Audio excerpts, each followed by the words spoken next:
Caleb McRae saw her from a distance. A body unusually large lay face down in the grass. A living corpse. As he drew closer, his heart sank.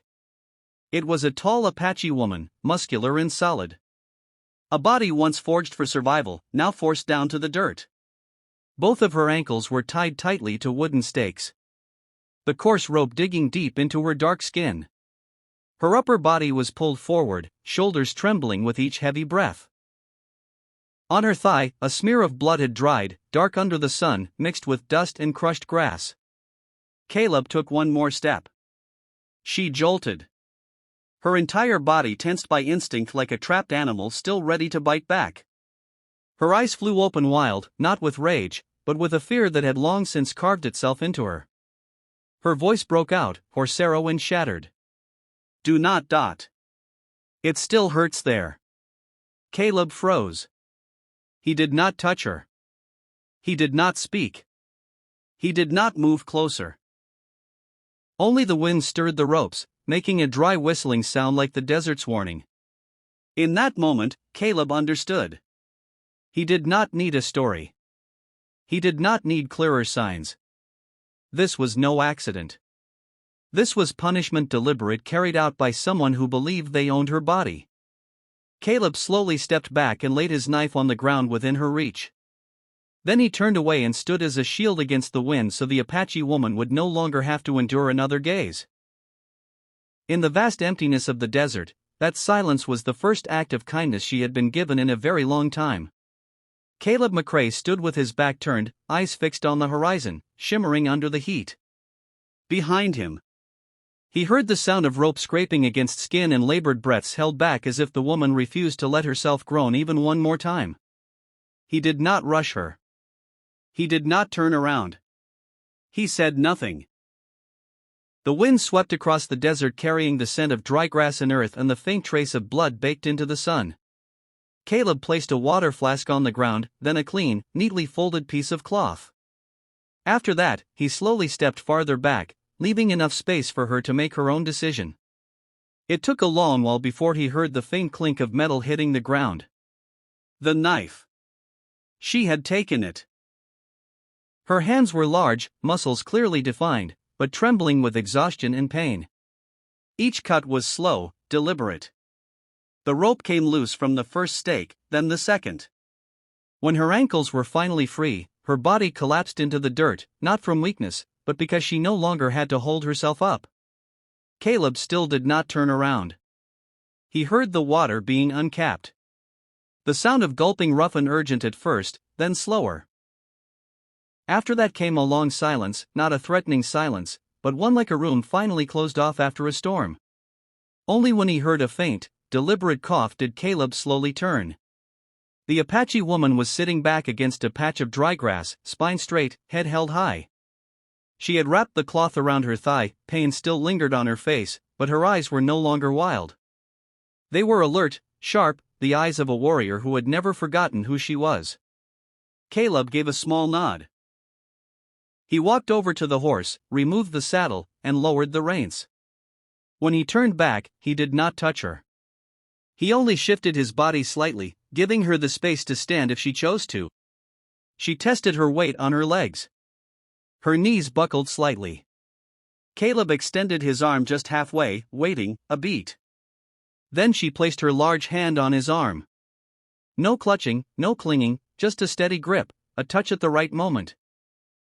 Her body was heavy and solid, but her movements were controlled, full of pride. Caleb helped her onto the horse step by step, always keeping just enough distance. Once she was seated firmly, he handed her the reins first, a silent gesture of acknowledgement. No one said thank you. No one asked names.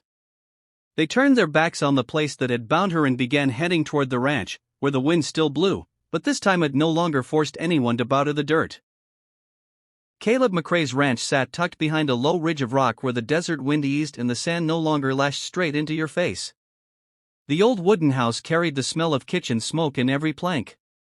Their time moved slowly like an old man who no longer rushed through life. The Apache woman sat on the front step, her back resting against a wooden post, legs stretched out before her. Her body was large and solid, muscles still defined even in exhaustion. Caleb placed a bowl of water beside her, then stepped back, giving her space of her own. In the first days, they barely spoke. Only small sounds filled the silence. The crackle of wood in the fireplace at night, the horses snorting in the corral, the wind slipping through the gaps in the door. She ate very little, slept sitting up, her back against the wall, as if lying down might drag her back to a place she could no longer name. It was on the third day, when the sun had finally softened, that she spoke. Her voice was deep and low, steady, but each word landed heavy as stone. The one who tied her up was not an enemy, not a stranger. He was her husband, a well-known warrior in the Apache community, a man spoken of with respect, discipline, and traditional values. He talked about order, about a wife's role, about how a strong woman needed to be straightened out so she would not bring shame to the family. She did not say much, no vivid stories, just enough for Caleb to understand. The wooden stakes were not a moment of madness. The rope was not used in a burst of anger. It was his way of reminding her that her body belonged to him and that resistance would be crushed beneath the very rules their silent community upheld. Caleb did not interrupt. He did not offer comfort. He did not make promises. He simply added more wood to the fire, keeping the flames steady, but never too high. She said she had endured for a long time, not out of fear of pain, but fear of isolation. But one day, when the ropes tightened and her face was pressed into the dirt, she understood that if she stayed, it would not just be freedom she lost. It would be herself. She ran before dawn, carrying a body marked with wounds and a decision that could never be undone. Caleb looked at the Apache woman before him. Not a victim brought low, but a warrior who had chosen to break her chains. Out there, the desert remained vast and merciless. But inside the old wooden house for the first time, her story was spoken without being cut off. Thank you truly for being here with me. Let us know where you are listening from. And if this story touched your heart, please subscribe to the channel to support me. I wish you peace and happiness wherever you are hearing this story from. On the fifth morning, the wind changed direction. Caleb noticed it not because of the weather, but because of the silence. There were no birds. The horses in the corral stood still, ears pricked forward. It was a familiar feeling in the west when someone was coming, but had not yet shown their face. They appeared at the edge of the ranch just as the sun rose over the ridge of rocks. 3 men on horseback stopping at a distance far enough not to be trespassing but close enough to send a message. They did not bring war. They brought rules. The one in front spoke first. His voice was even not angry. He talked about bringing the woman back to where she belongs. Spoke of tribal order. Said this was not the business of an old cattleman. Caleb stood on the porch, one hand resting lightly on the wooden post. He did not argue. He did not send them away. He just listened. They mentioned the husband, never by name, only as the one with the right. Said he was being shamed by his wife's absence. Said things would stay peaceful if she returned before rumors spread too far. The Apache woman stood behind Caleb. She did not hide. She did not bow her head. She heard every word. Jaw clenched, her large fingers closed and opened again, as if reminding herself she still had a choice. When the second man spoke, his voice heavier, talking about what would happen if she kept being stubborn. Caleb could feel the shift in the air. It was not violence, not a direct threat, but the weight of an entire community pressing down on one person, trying to force her back into silence. Caleb stepped forward half a step. "She is injured," he said, his voice rough, slow. "She is not going anywhere." The man in front looked at him, his eyes measuring. "We are not asking your opinion," he replied. "We are informing you." Then they turned their horses and rode off, leaving dust in their wake and a message left unspoken. This was not over. That afternoon, the Apache woman asked Caleb one question. "What if they come back?" Caleb did not answer right away. He looked out across the field where fresh hoof prints still marked the earth. "I cannot fight an entire tribe," he said. "But I will not hand you over to anyone." She nodded a quiet thank you. That night, Caleb sat at the wooden table, pulled out paper and a pen. He wrote slowly, each word heavy as stone. He did not know if the letter would ever be read, but he knew one thing. From that moment on, peace was over, and the choice had been made. Night settled over the ranch like a heavy blanket. Wind slipped through the cracks in the wood, carrying the dry chill of the desert after a scorching day. The Apache woman sat near the fire, her large hands resting still on her knees. The flames cast an orange glow across the fading marks on her ankles. Caleb McRae sat across from her at the wooden table. He did not look at her, not out of avoidance, but because he understood some decisions had to be made alone, or they would become burdens carried for someone else. He took out paper and a pen. His old hands, worn and calloused by time, paused for a long while before writing the first word. He knew he had no promises to make, no authority, no law on his side, only an old debt a life once saved in a long-ago winter when another man never got the chance to say thank you. Caleb wrote slowly. No long stories, no drawn-out explanations. I am giving shelter to someone who has nowhere else to go. If you remember that snowy night, I ask you to stand up, not for me, but for the right to choose. He folded the letter, sealed it with care. Outside, a lone wolf howled in the distance, thin and long. Caleb stood, put on his coat, and began saddling the horse for a night ride. The road to town was far, and there was no guarantee the one meant to receive the letter was still there. The Apache woman stood when she saw him fastening the saddle. You do not have to do this, she said, her voice deep and steady. Not a protest, just an acknowledgement. Caleb paused. I know, he said. But if I do not, then everything ended the moment they turned their horses this morning.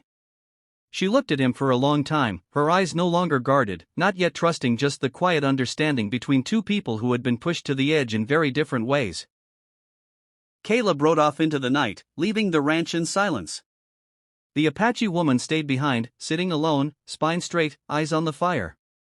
She did not pray. She did not plead. She simply waited not to be saved, but to see whether her choice would be honored. When dawn broke, Caleb returned. He brought no answers. Only the truth that from this point forward, there would be no turning back.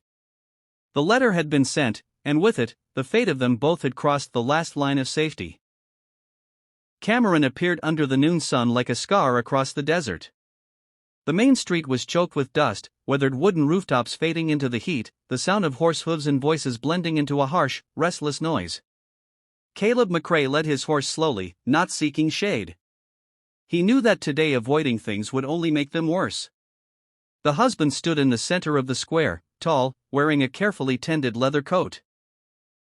His face was calm, his voice smooth, every word chosen as if for an audience. He spoke of honor, of order, of how a man could not let his wife disgrace him before the community. The crowd listened, some nodded, some stayed silent. No one stepped forward. Caleb stood at the edge, arms at his sides. He did not interrupt. He did not expose the truth. He understood. If he spoke for her, the whole thing would turn into a battle between two men. And once again, she would be pushed to the background. Just like all the times before, the Apache woman stepped out. Her frame was large, solid. The old marks on her ankles were still faintly visible. She did not hide them. She did not bow her head. Every step she took was slow and steady, as if the ground beneath her feet was the only thing she trusted. The crowd whispered. Some eyes were curious. Some were judging. Some were afraid. Afraid of a woman who refused to stay where she was told to stand. The husband turned to her with a thin smile. He spoke gently like coaxing a child, said it could all end peacefully. Said she only had to come home. Said he would forgive her. Caleb saw her shoulders tense. One deep breath. Then she stood taller. He did not step forward. Did not gesture. He stayed still, offering her the only thing he could in that moment, the space to choose for herself. The square fell silent. Wind stirred the wooden signs, making them creak. The husband waited, confident that the crowd and old habits would pull her back, but she did not look at him. She looked straight ahead toward the road leading out of Cameron, where the sun still burned and the desert remained vast. A decision was held tightly in her chest, not yet spoken, but already irreversible, and everyone felt it.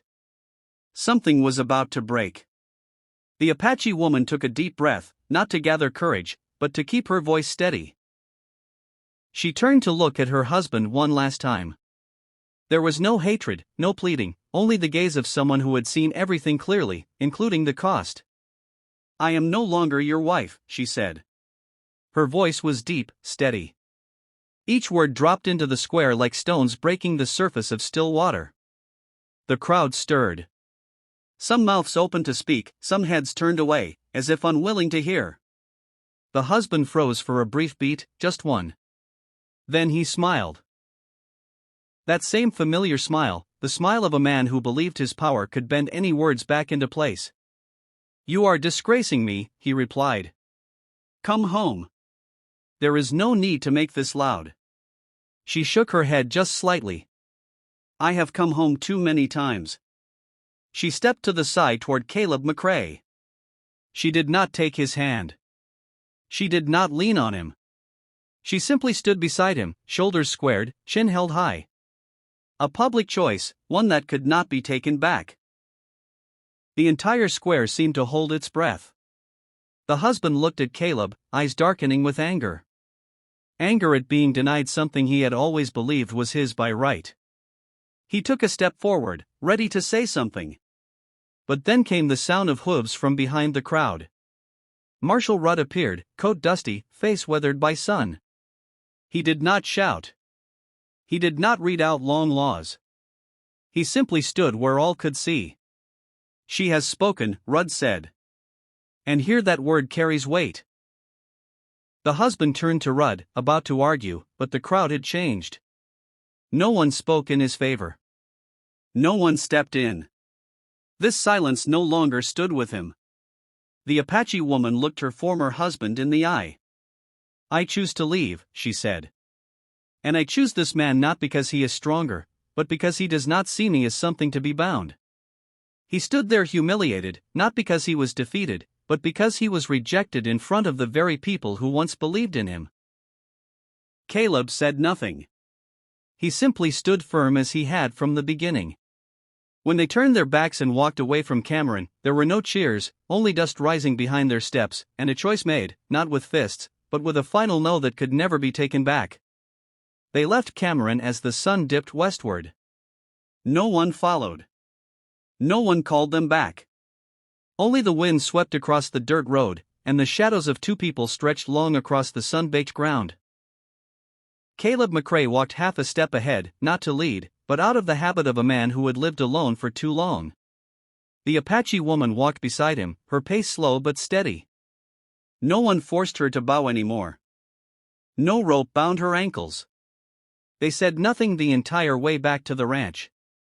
When the wooden house came into view beyond the low ridge of rock, the desert felt a little less harsh. The wind still blew, the sun still burned, but the sense of being chased had faded. The Apache woman